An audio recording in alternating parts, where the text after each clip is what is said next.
We begin with this. It is the Toyota GT86, a car which has stirred the soul and indeed the trousers of every petrol head in the land. But unfortunately, to explain why, I need to be a little bit boring.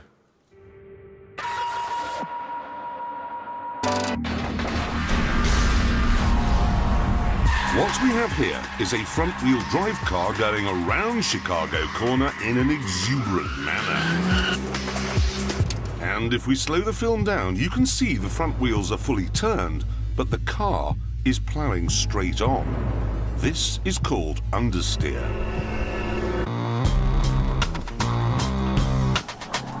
Now, here we have another car coming around the same corner in the same exuberant fashion.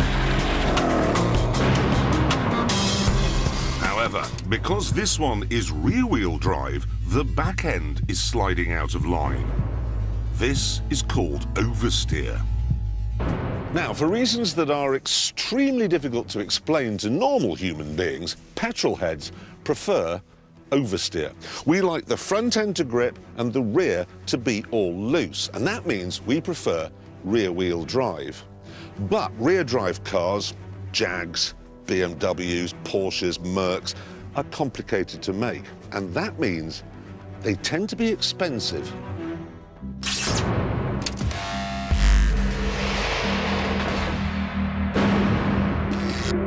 That brings me back to the new GT86, a rear-wheel drive car that costs just £25,000.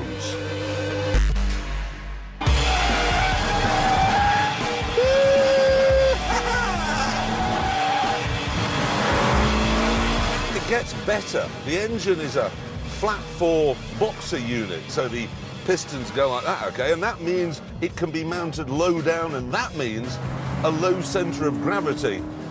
And there's no turbocharger, so there's no lag. Everything about the GT86 is immediate and brilliant. And I haven't got to the best bit yet.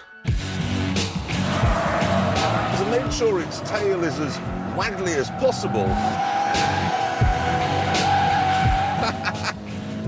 they use exactly the same sort of skinny little tyres they use on a Prius.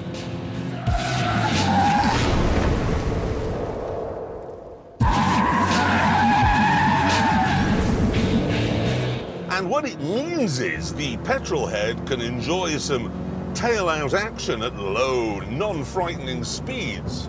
Look, here we are, 30 miles an hour, well within the speed limit, and the tail's gone.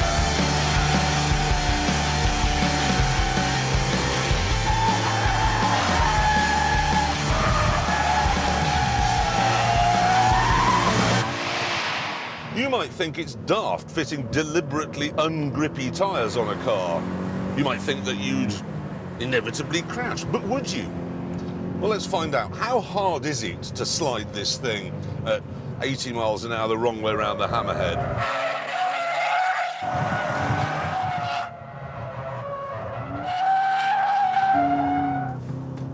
Not hard. You could drift this car while reading a book. So I did. Some regard non-echoic irony as being produced by semantic reversal. Interesting point. Because of the thin tyres, it's obvious the GT86 was not designed to set new lap records at the Nürburgring. And with a 197 horsepower 2-litre engine, it won't win many drag races either. What it will do, though, is put a massive smile on the face of every motoring enthusiast in the world.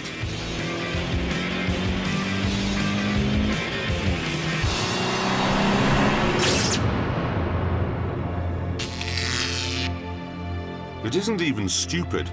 It comes with easy finance and a 5-year warranty, and cruise control and Bluetooth and air conditioning come as standard.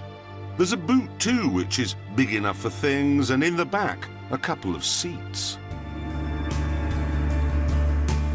There are, however, a couple of problems. One, it doesn't look particularly interesting, and two, it has a deadly rival. Welcome everyone to the Subaru BRZ. Like the Toyota, it has rear drive and a low-mounted 2-litre boxer engine. Like the Toyota, it'll go from 0 to 60 in 7.7 seconds and onwards to a top speed of 137. And the similarities go further than that.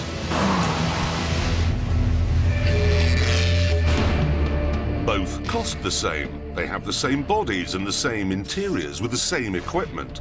They're even built by the same people in the same factory. You might imagine then that it's quite hard to choose between them, but actually it isn't.